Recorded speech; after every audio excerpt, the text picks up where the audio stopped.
Do you know the difference between first party and third party claims? Well, neither does anyone else. So we're here to tell you all about it. We're Petty Details. I'm Jen. This is Justin. And we are, I always have to read this, subject matter experts in auto property damage claims. It's so many words. I mean, I know exactly what we do, but it's so many words. So today, Justin, tell us a little bit about what we're going to be talking about. Yeah, it's super important to understand the difference in a first party claim and a third party claim because the laws that regulate each are completely different. They're not even close to the same. In one instance, see if you know the answer. In one instance, you can complain to the Department of Insurance. Which type of claim can you do that with? That would be a first party claim. And can you do that in every state?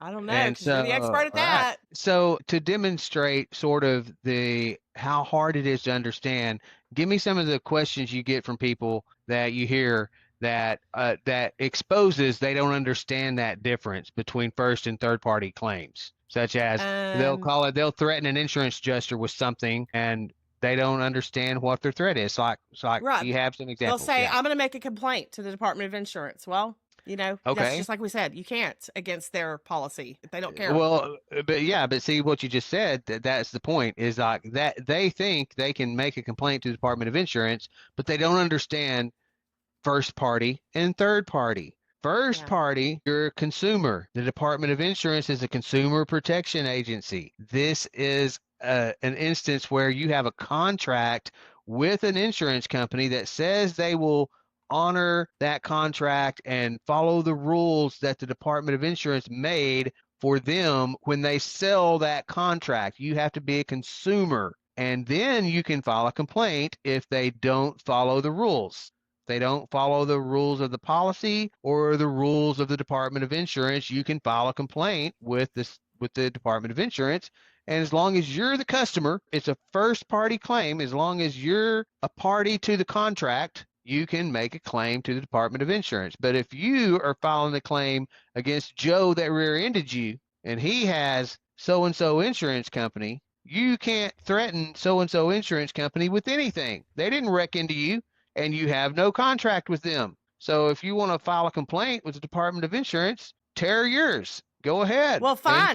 Then I'll get my attorney to call you then. My attorney's going to... Right. That's the next one. And exactly on a third-party claim, that people have the impression that the Department of Insurance regulates third-party claims. They don't understand that third-party claims are just pending lawsuits. Those are not. It's the other person that has the claim. That person has a liability claim against their own policy to pay you because you might sue them and win. And so their insurance company should just pay you so that you don't get sued. That's what you have insurance for, but it's you that has the insurance. If you're at fault for an accident. Yeah.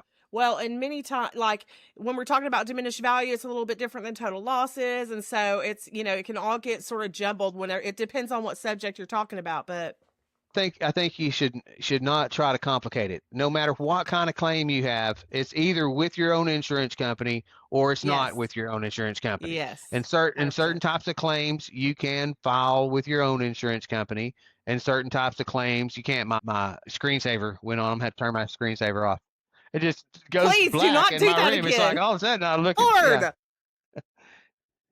I mean, understanding first and third party, you have to understand that. You have to know that you don't have any power against somebody else's insurance company. You don't have a contract with them. All you can do is sue the person that does have insurance. Yeah. And then that insurance company is obligated to step in and help them, but you can't sue that insurance company. And people used to say that to me all the time when I was adjusting claims, and it's a third-party claim, and they're like, I'll sue you. I'm going to sue you. I was like, well, I will get it dismissed with an affirmative defense because you don't have standing to sue me, And so it's like they don't understand just it's not hard for somebody like me that's dealt with it a lot, but if you never dealt with insurance claims and litigation and stuff, you don't know how to. Well, that's the thing. Most of the people that we talk to have think they can just, they think they can sue the insurance company. They're not treating me right. They owe for it. It's clear. He rear-ended me. Why aren't they paying it? I'm gonna make a complaint. I'm suing them. That doesn't work. It just doesn't work. It's just a waste of your time. It's a waste of your time and breath and energy. Right.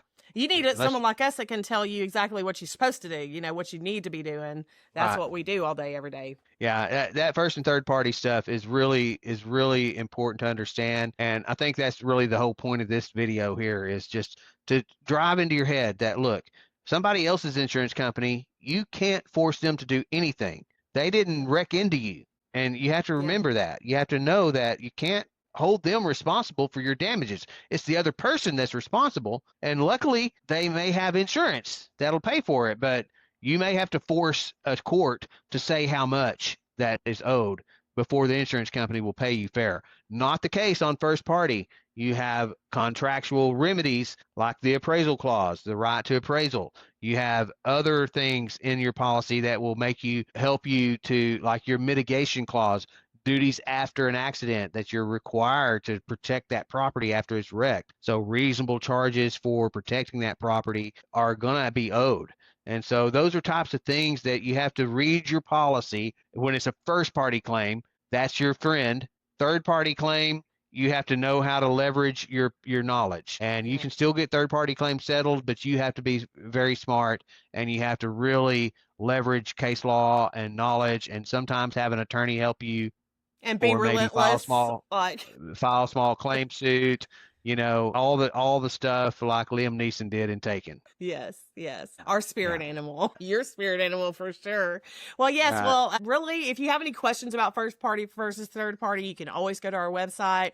You can call our offices. You can fill out our form for a free claim consultation. Just reach out if you need our help. That's what we do all day, every day. We give out lots of free information, and we'll be here to help if you have a situation you're not sure what to do about. Well, we'll see you in the next video.